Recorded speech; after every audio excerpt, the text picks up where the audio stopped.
également, on trouve les gargouilles sur les cathédrales gothiques. Giroflée est très symbolique de ces villas dites faux-folles. Il s'agissait d'une des villas les plus chères à la location, notamment de par sa situation juste à côté du parc mauresque et du casino. De nos jours, elle est aussi divisée en appartements.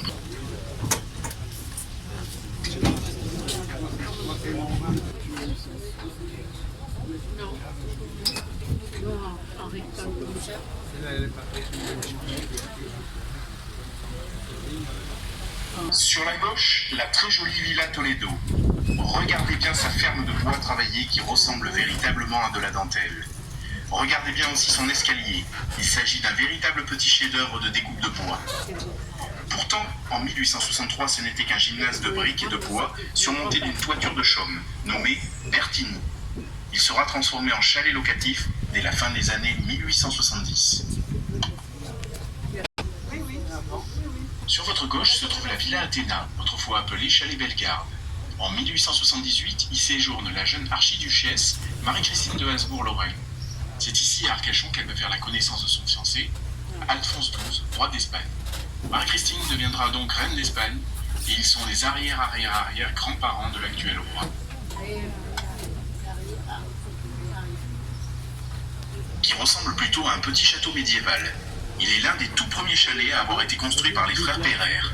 C'était aussi l'un des plus chers à la location avec sa salle de billard pour les messieurs, 5 chambres de maître et des écuries privées dans son grand parc. De nos jours, cette grande villa est divisée en 6 appartements privés.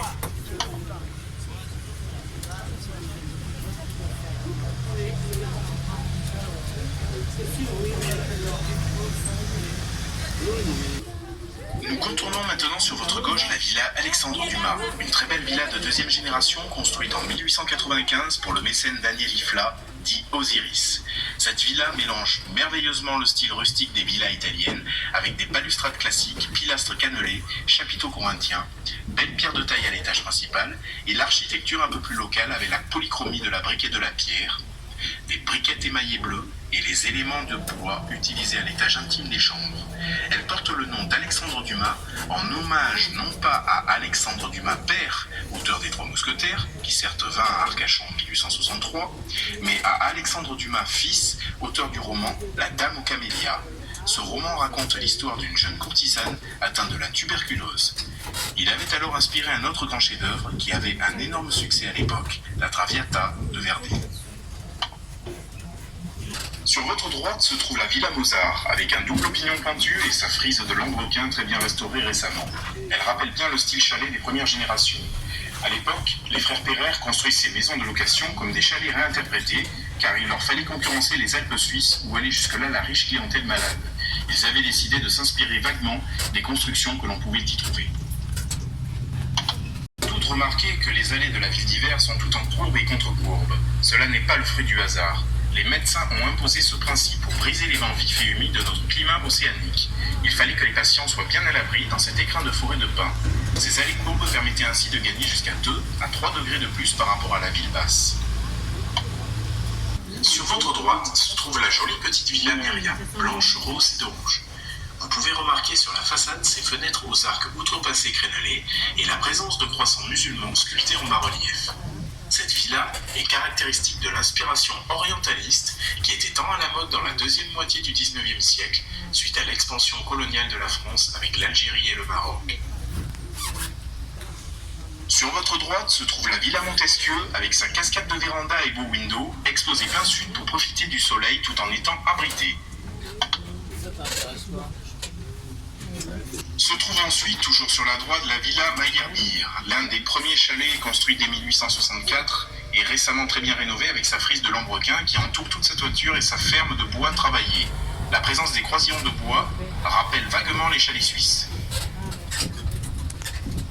Sur votre gauche, nous passons devant le chalet Monaco, où séjourna en 1879 le jeune Alphonse XII, roi d'Espagne.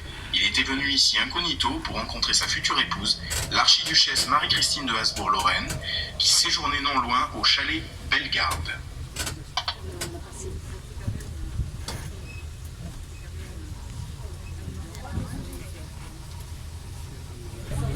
Nous empruntons maintenant une rue au nom surprenant, la promenade des Anglais. Elle ne ressemble certes en rien à sa célèbre consoeur méditerranéenne, mais elle en dit long sur une spécificité de la ville d'Hiver. Un nombre important de Britanniques venaient ici en villégiature, tant et si bien qu'ils en vinrent à construire une église anglicane que vous pourrez apercevoir sur votre gauche. Consacrée en 1878 sous le vocable de saint Thomas, elle a été construite grâce au don des fidèles sous la volonté du révérend Radcliffe.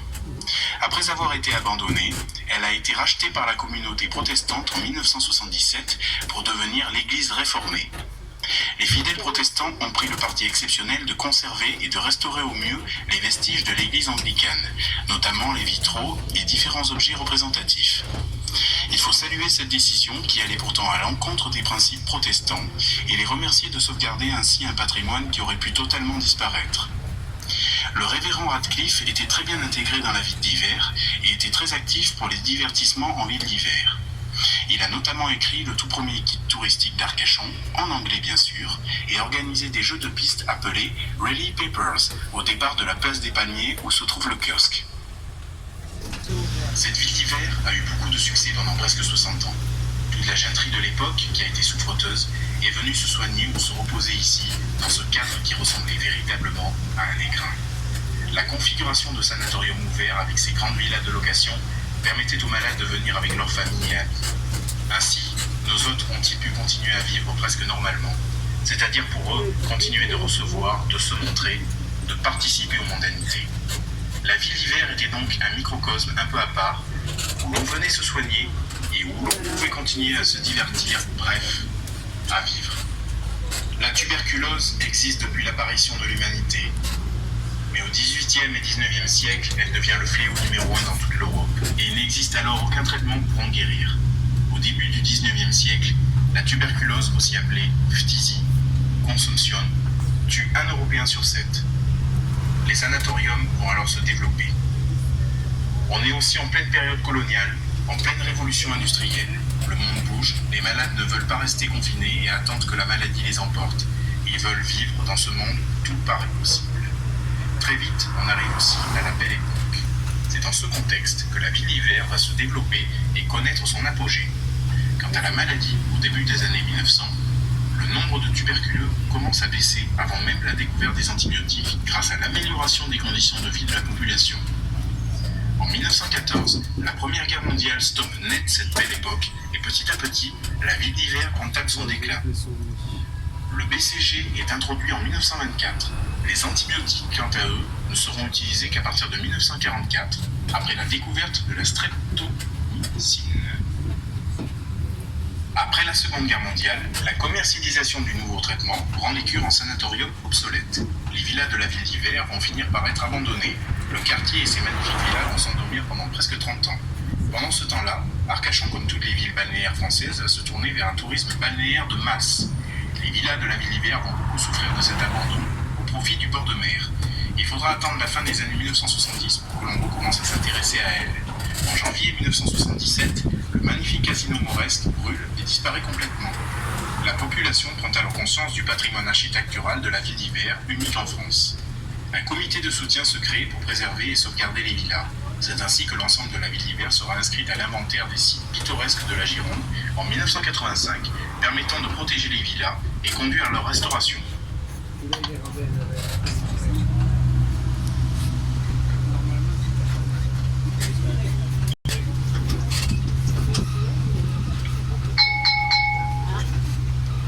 Sur votre droite se trouve une petite synagogue construite en 1877 par le mécène Daniel Ifla, Osiris, propriétaire de la villa Alexandre Dumas que nous avons vue.